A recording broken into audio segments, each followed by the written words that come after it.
ونصلي ونسلم على رسوله الكريم. قال رسول الله صلى الله عليه وسلم: أصحابي كالنجوم كأيهم اقتديتم اهتديتم مثل أهل بيتي كسفينة نوح من ركبها نجا ومن تخلف عنها فهلك. صدقت يا رسول اللہ. مولانا حافظ اشرف رضا صاحب نے نہایت خوبصورت تقریر کی. اس کے بعد ضرورت نہیں تھی کہ اور کچھ کہا جائے، لیکن جب آپ لوگوں کا اصرار ہے، میں نے سرور عالم صلی اللہ علیہ وسلم کی حدیث پاک پڑھی جس میں فرمایا کہ مثل اہل بیتی کا سفینۃ نوح. اہل بیت یعنی میرے گھر والے ایسے ہیں جیسے نوح کا سفینہ. من رکبہا نجا ومن تخلف عنہا فہلک. جو اس میں سوار ہو گیا اس کی نجات ہو گئی، جو نہیں سوار ہو پایا وہ ہلاک ہو گیا. دوسری جگہ فرمایا اصحابی کالنجوم، میرے صحابہ کی مثال ستاروں کی طرح ہے. کأیہم اقتدیتم اہتدیتم، جو ان کی پیروی کرے گا، ان کی اقتدا کرے گا، وہ ہدایت پا جائے گا. تو اللہ کے فضل و کرم سے ہمارے ایک ہاتھ میں دامان صحابہ کرام ہے اور ایک ہاتھ میں دامان اہل بیت ذوی الاحترام ہے، کیونکہ ہمارے آقا و مولا صلی اللہ علیہ وسلم نے دونوں کی پیروی کرنے کی ہمیں تاکید فرمائی ہے. میں آپ کو 2-4 واقعات سناتا ہوں اور اس کے بعد صلاۃ و سلام پڑھیں گے کہ اللہ کے رسول صلی اللہ علیہ وسلم کو حکم ہوا کہ اب آپ مدینہ شریف ہجرت کر جائیں. سیدنا ابوبکر صدیق روز پوچھتے تھے کہ کب چلیں گے مدینہ، تو ان کا بھائی اب حکم ہو گیا آج چلیں گے. انہوں نے کہا علی آج تم ہمارے پلنگ پہ سو جانا، اور جب صبح ہو جائے تو یہ مکے والے ہمیں رسول تو نہیں مانتے مگر ہماری ایمانداری اور امانت میں کوئی شک بھی نہیں ہے، تو انہوں نے اپنی اپنی امانتیں ہمارے پاس لا کے رکھوا دی ہیں. صبح سب کی امانتیں سونپ کر آنا اور ہم سے مدینے میں مل لینا. سیدنا مولا کائنات مرتضی علی کرم اللہ تعالیٰ وجہ ارشاد فرماتے ہیں کہ اس رات جس چین کی نیند آئی نہیں، کیونکہ سو گیا اللہ کا حکم ہوگا تو اٹھے گا، نہیں تو سوتے ہی رہ جائے گا. پھر 4 بھائی اٹھائیں گے مل کے. مرا اور سوتا برابر ہوتا ہے، لیکن جو گارنٹی لے رہے ہیں امانت سے بانٹ کر ہم سے مدینے میں آ کر مل جائیں، تو ان کا ایمان ایسا کامل تھا مرتضی علی کا کہ انہیں یقین ہو گیا کہ اب میں کسی دشمن کے ہاتھ مارا جانے والا نہیں. تو مولا کائنات صحابی بھی ہیں اور اہل بیت بھی ہیں. پہلے اور آخری بچہ جو کعبے کے اندر پیدا ہوا، مولا کائنات مولود کعبہ ہیں. ابو طالب ہمارے آقا مولا صلی اللہ علیہ وسلم کے بڑے چاچا تھے. ان کی بیوی تھی فاطمہ بنت اسد. تو وہ کعبے کی عبادت کرنے گئی، وہاں پہ انہیں پین ہوئے اور کعبے کے اندر ہی بچہ پیدا ہو گیا. اب اللہ کے رسول کو اطلاع ملی کہ اللہ کے رسول آپ کے یہاں بھائی آیا ہے، تو حضور تشریف لائے. تو بڑی چاچی نے کہا کہ اس لڑکے نے اب تک آگ ہی نہیں کھولی، کئی گھنٹے ہو گئے.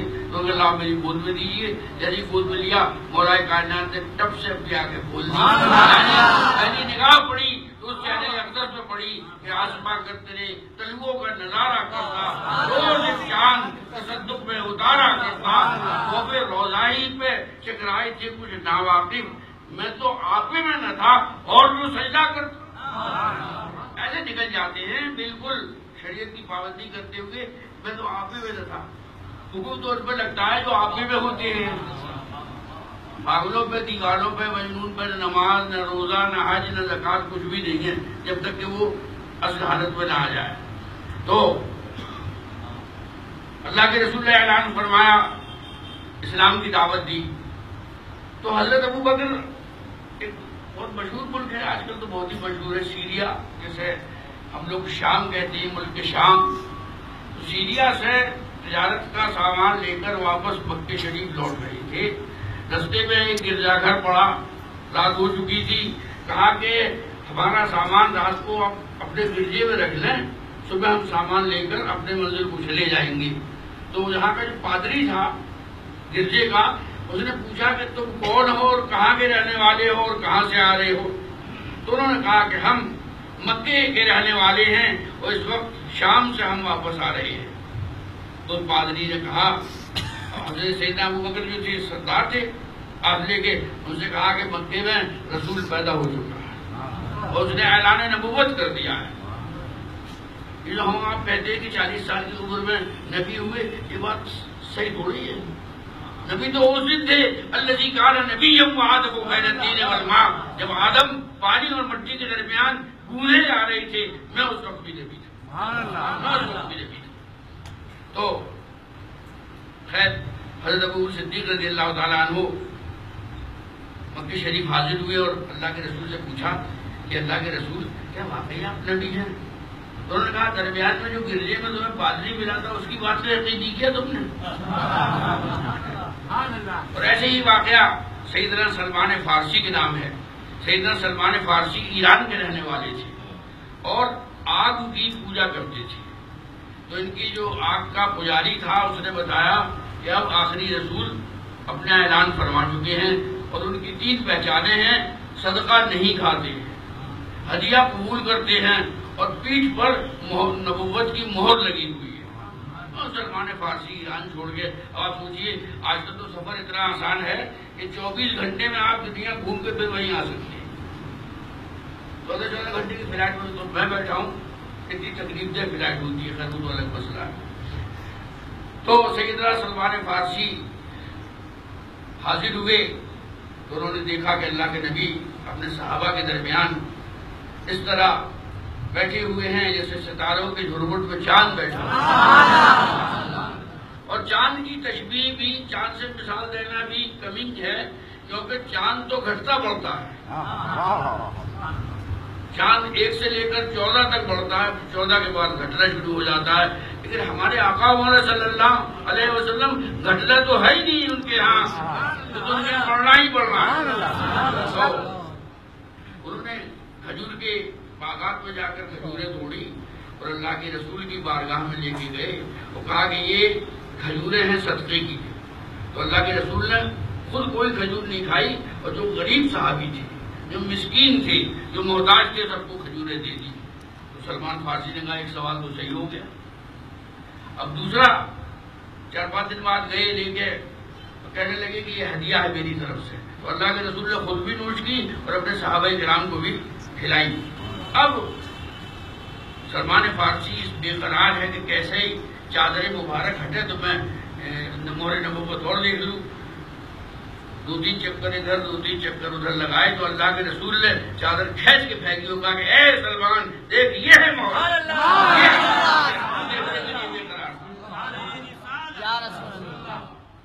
تو میرے عزیزو، ہمارے اعلیٰ حضرت مجدد دین و ملت، چشم و چراغ خاندان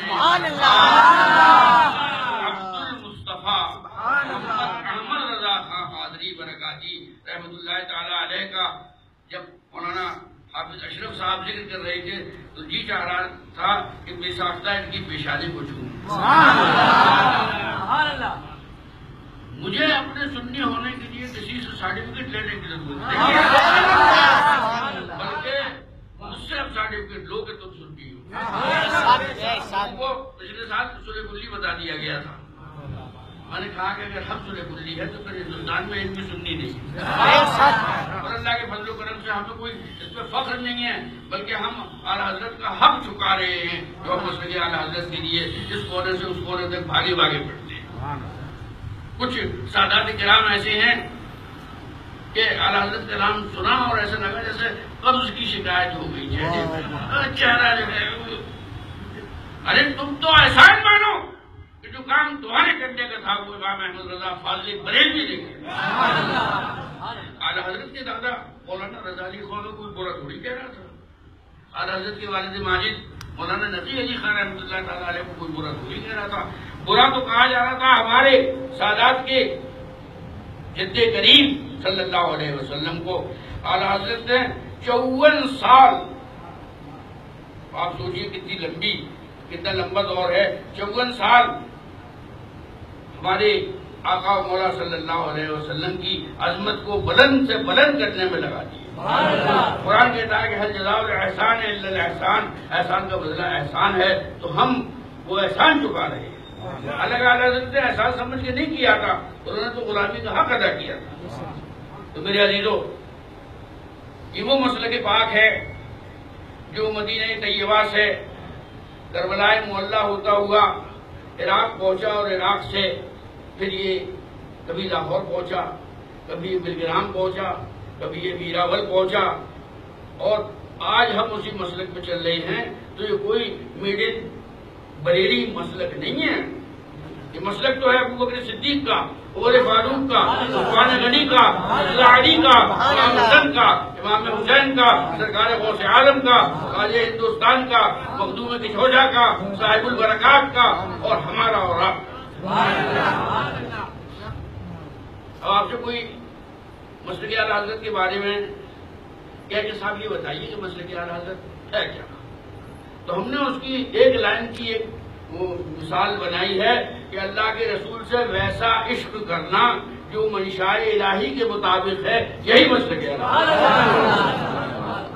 ورنہ مولانا اشرف اللہ صاحب تو 8-10 گھنٹے بول سکتے ہیں مسلک پر، اللہ کے فضل و کرم سے 4-5 گھنٹے میں بھی بول سکتا ہوں، لیکن اتنا ایک نکال دیا کہ اللہ کے رسول سے ویسی محبت کرو جو منشاء الہی کے مطابق ہے، یہی مسلک اعلیٰ حضرت ہے. اور اعلیٰ حضرت کو کوئی ہم ایسی جوڑی مانتے ہیں، اعلیٰ حضرت ہیں اس لیے ہم انہیں اعلیٰ حضرت مانتے ہیں.